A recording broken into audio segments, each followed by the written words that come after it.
All right. Welcome to the Research to Practice Gap, a podcast that bridges the research to practice divide in education. Each month, I sit down with a researcher in the field of education to translate research into practical, evidence based strategies and activities you can use in your classroom right away. Today, with me, I have Dr. Buruuj Tunsill. She earned a PhD in teaching and learning with a specialization in special education from Florida International University. And her research interests center on racially, ethnically, and linguistically diverse children in special education, with particular attention to inequities in educational systems, culturally responsive teaching practices, and family school partnerships. Dr. Tunsill brings 7 years of K 12 teaching experience in both Florida and Oklahoma, having taught in major metropolitan and rural settings. Her professional experience includes working with a wide range of exceptionalities, including but not limited to emotional and behavioral disorders, intellectual disabilities, autism, specific learning disabilities, speech and language impairments, and other health impairments. Currently, Dr. Tunsill is an assistant professor of special education at Alabama A&M University, where she advises undergrad students and teaches both undergraduate and graduate courses focused on contemporary issues in special education and classroom management. Welcome. Well, hello, thank you. I'm happy to have you here. What problem in education does your book address? So my book addresses many problems in education that we had, such as overrepresentation in special education for racially, ethnically, and linguistic diverse students, as well as underrepresentation. So it addresses equity issues, addresses laws in cases that impact students in special education, and also provide cultural responsive lessons and ways to further improve students' outcomes in special education. And what first drew you to this area of research? So, well, I was in the field for 7 years in K to 12. I started in the field working in high need schools, so most serving mostly Black American, African American students as well as Hispanic students. And what I noticed that people tend to have assumptions about my students, and so I was curious to know the thinking of people, and I was curious to know how can I change the outcomes for my students. I wanted people to assumptions to change, and that deficit thinking and create a growth thinking mindset towards my students. And any students that anyone serves when it comes to racially, ethically, with diverse students in high need schools, they tend to have a deficit thinking when it comes to them. So working with my students, seeing the different things that happen within school, thinking that they could not do certain things because of their diagnosis. And, that really bothered me. So I was curious to find out more and I want to address it and provide practical solutions for educators and special ed as well as general education. Thank you. Yeah, that's definitely something I noticed as well in my teaching of students with emotional and behavioral disabilities. And I like that you mentioned that deficit thinking. That's more than just the diagnosis, it's compounded by the fact that the students who are most likely to be placed in emotional behavioral disorder settings are also Mhm. more likely to be African American, Black students, Hispanic students. Yes. And so who's this research aimed at? And I know you said there's practical information for teachers in there, but who else is this important for? Administrators, teacher educators, policymakers? Definitely, I think it's also important for teacher educators. I believe in creating change from the bottom up, like grassroots change. It might sound bad, but I don't think real change occurs through policies, because so many policies that we have in place that are not truly in effect. The main thing that people try to do is try to appease those in the higher, such as OSEP and Department of Education, but they're not truly impacting the students. The goal is to make the change with the students. And so I believe teachers and teacher educators are definitely the ones I'm trying to reach out to. Thank you, because that's really the whole point that I started this podcast is that we have all these policies and this research that it's, I guess, intended to trickle down to the people Okay. actually doing the work, Yes. but it oftentimes isn't. And so thank you so much for talking to us about this very important thing. Yes, agree. I'm glad you have this podcast because not offense to anyone who attend conferences, right? But every time I attend a conference, and it's all other professors, right? And then it's professor, I'm like, how are we getting to the educators who are in the field, in the schools, and doing the work? They don't have exposure to this. A person who care to operate in a place where I'm not making true impact, true change. So my goal, like with my book, was to definitely do that. To be able to bring it to practitioners, be able to bring it to the field. I really believe that my approach to education and the things I've learned through research as a grad student as well as educator really helped me and allowed me to be an effective, highly effective educator. And I definitely want other people to see that it really isn't as difficult as it looks in the sense of, oh, we can't get across to our students. You just really have to have that passion behind you in order to address the issues. Yeah, absolutely. I as a teacher, I remember thinking like, "Oh, these professional organizations I belong to, I should attend their conferences." But I think I attended one year as a teacher because I happened to receive funding. But then after that, they were like, "There's no more funding." And the conference fees are like $400 plus Yes, travel and hotel. yes, And yeah, when I entered my graduate program and started learning how to read through the research, because at first I was like, look at the research section, no idea what's happening. It sort of struck me that that's very missing from our teacher education programs. yes, Yeah. yes. All right. So, if a teacher is listening to this episode right now on their commute or something like that, what's one thing you could tell them to try in their classroom tomorrow in relation to culturally responsive practices or anything else in your book? Well, so first and foremost, within my book, I talk about growth mindset. So I definitely want them to kind of have a self reflection moment to understand their different biases and what they might naturally think about students from racially, ethnically, and with diverse backgrounds, as well as students in special education. And so that's first. And if you can see the areas where you might have a deficit thinking, because we all have deficits thinking in some areas one time or another. And then develop a growth mindset. And once that's completed, because honestly, you cannot walk into a classroom without a growth mindset. It's like if you think a student cannot do it, they won't. And I really like when it comes to cultural responsible teaching, I love the idea of hip hop pedagogy. I think it could help K to 12, but I'm more focused on the third to 12th grade, intermediate grades. I like the idea of utilizing lyrics to help not only grow the students' vocabulary, but also help them be able to analyze and use context clues to figure out what the meaning of words and playing that music to address their kinesthetic learners and allow them to hear, feel the music, feel the beat, hear the lyrics and everything else. And I think a lot of students, you don't have to assume, what kind of songs they like, but you could also provide a questionnaire to identify what kind of music your students like and bring it to the classroom. Also, when it comes to culturally responsive, a lot of people think culture means where you're from, right? Like, are you from Puerto Rico? Are you from Haiti, etc.? Are you American? But culture is more than that. Culture is like who they are. Like what sport do they like? Are they part of that culture? If they have an exceptionality, they're part of that culture. And I think connecting them, knowing their personal likes and the things that they're drawn to, and it's very important. So I connect with students also based on the sports they like, the activities they play in. So I provide articles on basketball. And for one of my students that I taught in middle school, who came in with to me on a high kindergarten, low first grade level, in sixth grade, he moved to like more so middle third grade level. While we did our repeated readings, and I focused on phonological awareness and phonemic awareness. I also we worked together by reading difficult text articles on basketball. And he wanted to read. He wanted to know more. He told me his favorite team and he wanted to learn more. So I think that's very helpful. Just knowing your students in that way and responding to it really creates that connection and build relationships. So I also talk about that. I talk about building relationships as well and how important that is. I feel like without relationships, it's gonna be pretty hard to be successful with our students. And so those are different teacher takeaways from my book. I do talk about case law, things like the No Child Left Behind, how that impacted students' for education. And I want people to see, because some people think, oh, these major laws might be a good thing, right? More rigorous. But the reality is place students who are already dealing with trauma. I talk about trauma as well, how trauma impacts learning, meaning that your memory is blocked when you're dealing with trauma. So if you place students in the classroom, you expect them to take a major test and they already have so much on their back. They already have so many things they're going through. And now we got to make sure they pass these tests, right? So it's just so much going on. And the goal is to first reflect on yourself, think about who you are in the place of the classroom, develop a growth mindset, and then also, come in there wanting to build a relationship with these children. So it could help heal that part of their trauma where they could actually learn in the classroom. And I think it's the biggest piece. We can't just throw information at students. And the way to connect is through culturally responsive teaching. And I think hip hop pedagogy is one of my favorites because I love hip hop, and I love lyrics. I love analyzing music. Actually, a lot of history is taught through hip hop.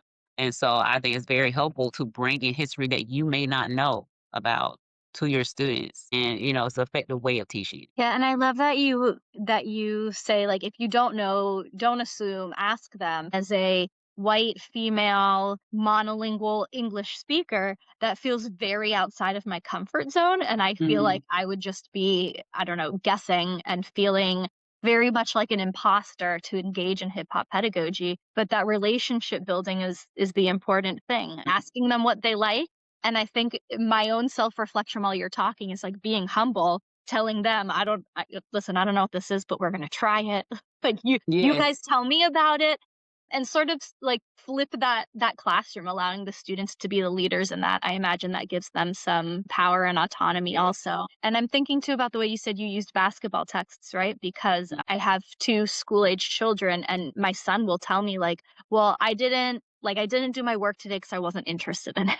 And it's like yes. that's that's the reality. And I know that we have a lot of requirements, like you I was mentioned, gonna add that state part, yes. testing, I and was so we can always throw something in there. that part, like, when it comes to, some we have a case of guide usually. Teachers like say, "Oh, well, I have to follow this rubric. I have to do this, I have to do that." Understand that many curriculums within the United States, they don't provide lessons tailored to racially, ethnically, linguistically diverse students in special education. You teach them, you have to somewhat add your piece to it. You could teach them a lesson. You could get what you need. You could do what you need to do as an educator based on the curriculum. However, depending on the lesson, you could add piece of it that is culturally responsive. You could incorporate that. Like, even when it comes to some of the literature that they might provide. I know in high school, for me, it was like a lot of literature. I was not raised Christian. So in the AP classes, it was a lot of Christian-based literature that I didn't fully understand. And Mhm. so I felt some type of kind of way about that because I'm like, you automatically assume that, certain things said that I would know I didn't know. So, but if you have that, but then make it, based on the students, based on the questionnaires, incorporate some of that same thing, relatable, and you could line literally in almost every culture. You could find either a prayer in that place, in that position, they could add to it. So a lot of times when it comes Black History Month, they always want to bring up Martin Luther King. So there are so many different leaders out there, right? And so many different people could add to it. And I know for me, I found specific Islander leaders. I wanted to touch because I'm Black, so Black American, so I know a lot about Black history. However, I do not know about all the history. So I personally think it's important to incorporate everything in your classroom. And more than likely, you'll find someone similar from a different culture to make it rich, make the text that's provided to you rich. And also understand that a lot of literature is told from a white European perspective and the dominant group. So understand there's two perspectives, or multiple, like depending on who's involved. Like you have indigenous perspective, and then you have the European people that migrate here perspective as well. So you provide all different perspectives based on the curriculum that you have to teach, and just add your pieces to it. You could really create a well-rounded critical thinking child. I think is very helpful and important. Yeah, and I love what you said about adding in, like, you found leaders that are from the Pacific Islands. A Mm, lot of times in schools, I've found that the culturally responsive practices are very additive. Like, you sort of just throw it on top of everything else. So this month is Black History Month, this one is Hispanic Heritage Month. mm, All the kids research someone, and that's sort of where it ends. There's rarely an intentionality in include including every day. what's actually there and what's in your Yes. classroom and differing perspectives. And you're in Alabama, I'm in Florida. And so Mm, sometimes we work in states that it is more difficult or less difficult to include these things. But I yes. think all of the tips that you've given right now are things that you can really easily do. We're not saying like throw out the curriculum and start from scratch. Yeah, It's add in these add little to things that are meaningful and at the same time show your students you see them and you care about their perspective. exactly. And research shows that due to the cultural mismatch between teachers and students, racially, ethnically, linguistically diverse students do not learn as much unless it's from their same race or cultural background. And so I think it's very important for educators from a dominant group within education to learn and understand different backgrounds and what they could bring to the table. And when you bring someone who looks like them into the classroom, it excites them. They feel connected. It could motivate them to feel like they can be somebody. And a lot of times, students are discouraged in these school systems. We're over 60% racially diverse within the schools. So it's time for us to kind of shift and really open our minds and expand our minds to the possibilities of reaching every group of people. And that makes so much sense because even as adults, if I walk into a room of people that I don't know, I'm Mhm. automatically going to gravitate towards the people or groups of people that I assume have similar interests as me because that's what's Yes, comfortable. yes. And then the majority of the teacher workforce in education in the US is white female, and that is a really big difference. And more to add middle class because a poor white people might be able to relate more to the Black American experience, and it's not like an Right. intentional, I do not like these kids. No, it's not like that, but they do not think twice. And I believe all schools should be culturally centered. And that's how we get to learn and grow and learn to talk to each other, realize we have a lot of similarities, more similarities than differences. If you Yeah. not think about that piece, you could bring us together and be able to create, harmony within our schools and everything else. So, Yeah, absolutely. 2 things stuck out to me. One is thinking about rural education. I have mm, never really had any experience with it, but I've seen it pop up a few times in various yes. places. So that is really interesting to think about, that the rural education experience is very different than the very suburban metropolitan experience I've had. Yes. And also what you're saying about just not knowing and Mhm. then assuming, because even though I did grow up and teach in South Florida, Okay. what you just said about reading books in class that were Christian based, and so you couldn't connect to them. Yeah, there was like a moment of realization in me just now. I'm like, wow, these ways of being and thinking are so ingrained into our curriculum. Really, right? Like our public schools were set up in colonial times and they really haven't Yes. changed drastically Not at from all. we're no longer Yeah. in a one-room schoolhouse, and that's, like, really the only Yes. major thing that has changed, and so, I mean, even just thinking back to growth mindset that you were talking about, acknowledging that, it's not that I'm a bad person because I never thought about Christian values in all my texts, but until Mhm. you mentioned it, it's not something I've thought about, and Mhm. just I think understanding that is really important. Yes.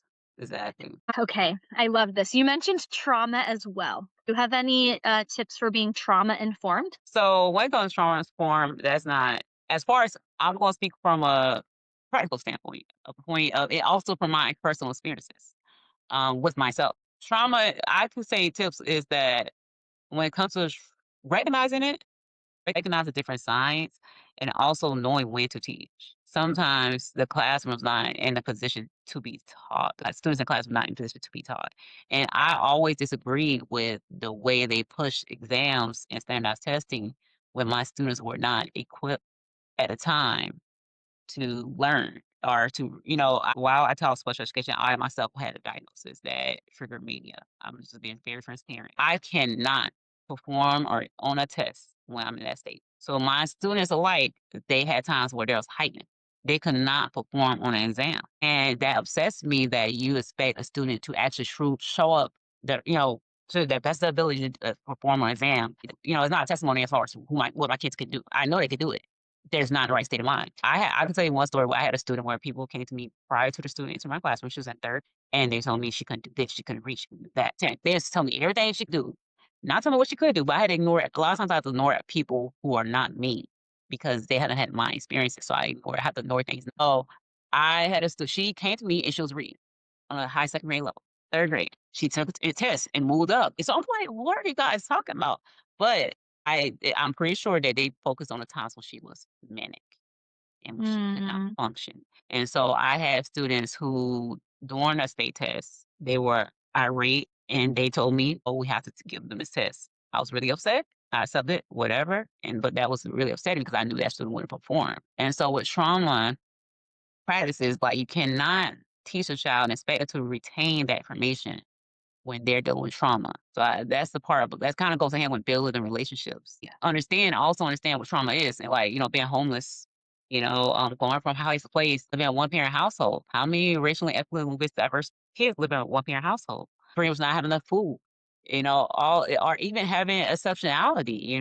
And there's various situations where I experience where it's like people don't consider these factors before educating children. And I can tell you, it was one time I had to speak up about it, and it was during the COVID time when we came back to school halfway, and the director of my area, she wanted to implement this new test for math, I think, and I just didn't understand what was her purpose. Why we want to implement something new when these students already dealt with trauma from COVID? We had the option to not implement it for our school, but she chose to implement it for our section, and I was upset. I was livid. I wrote a letter right away, immediately, because it didn't make any sense. And I explained that word trauma. I explained to her what it does to the brain, like why we cannot process stuff. It's not that these students are not, aren't able. They're dealing with trauma. And that is very important to understand that many students, Black Americans, and immigrants, especially in the time we are in now, people separate from their parents and everything's going on. People are dealing with a lot of trauma. You cannot make the assumption that students could come into the classroom ready to learn. You have to get to know them first. You have to build that relationship first to help heal parts of them that they don't know need to be healed.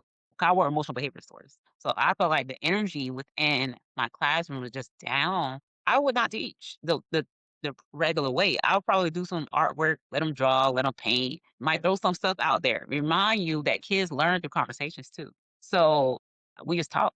We have the conversations. We might paint numbers, add numbers and painting. Like we did those type of things, and my students still moved. I was third through fifth, and when I was an emotional behavior disorders educator, my students still made growth on the state tests, on the standardized tests. They made a lot of growth. So it didn't stop, their growth and everything. It just you cannot teach every single day sometimes. That's the way you would like to. So I think that what education should know about trauma is that, a lot of times you're going to get students in your classroom with a lot of trauma. That's fact. Just being born in America as a minority group, you're born into it. It's societal issues, causing this, like I said, especially now people at this point, education need to, step up their game as far as, being informed and know how to teach during that time. Have those talks, have those deep conversations, have an open mind and not reject things that you cannot relate to. And so that's my thought on that part.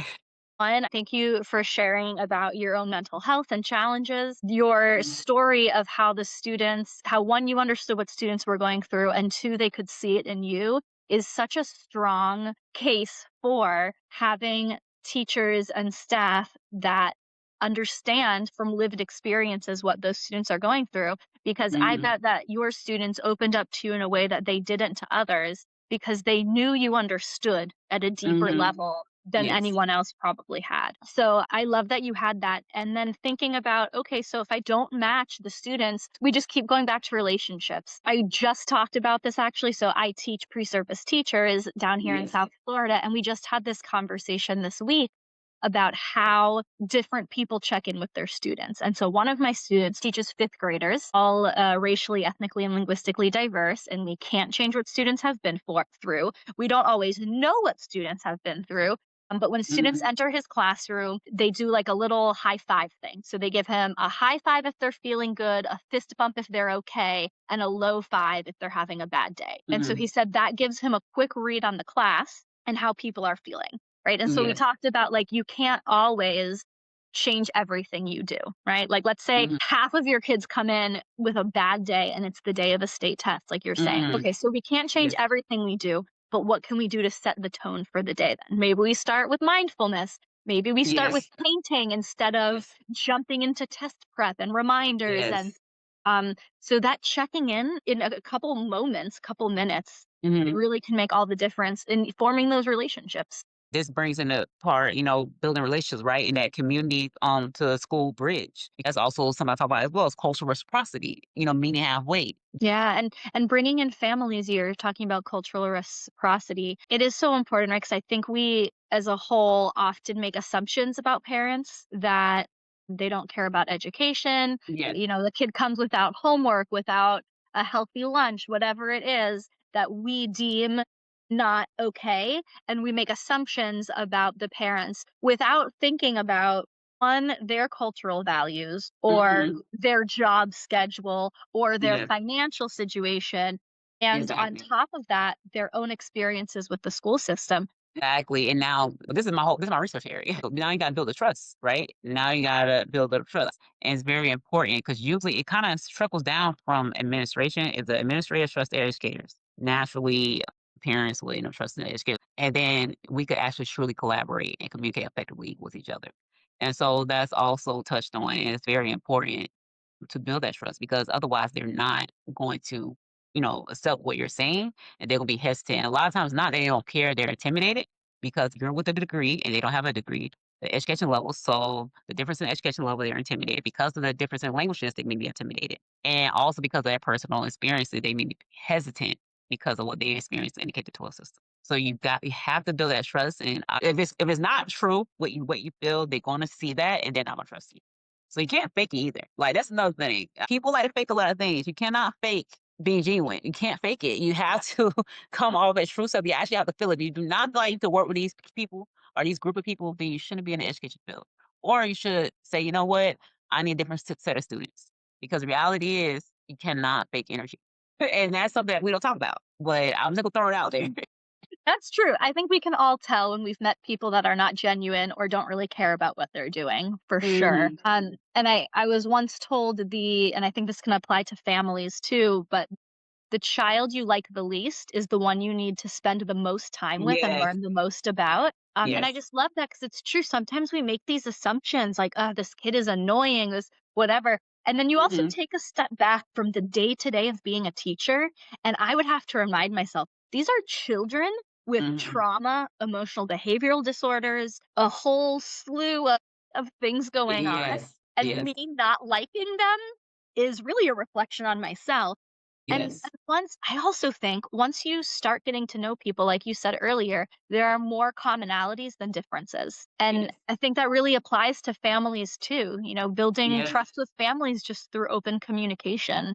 What yes. has your experience been with the school?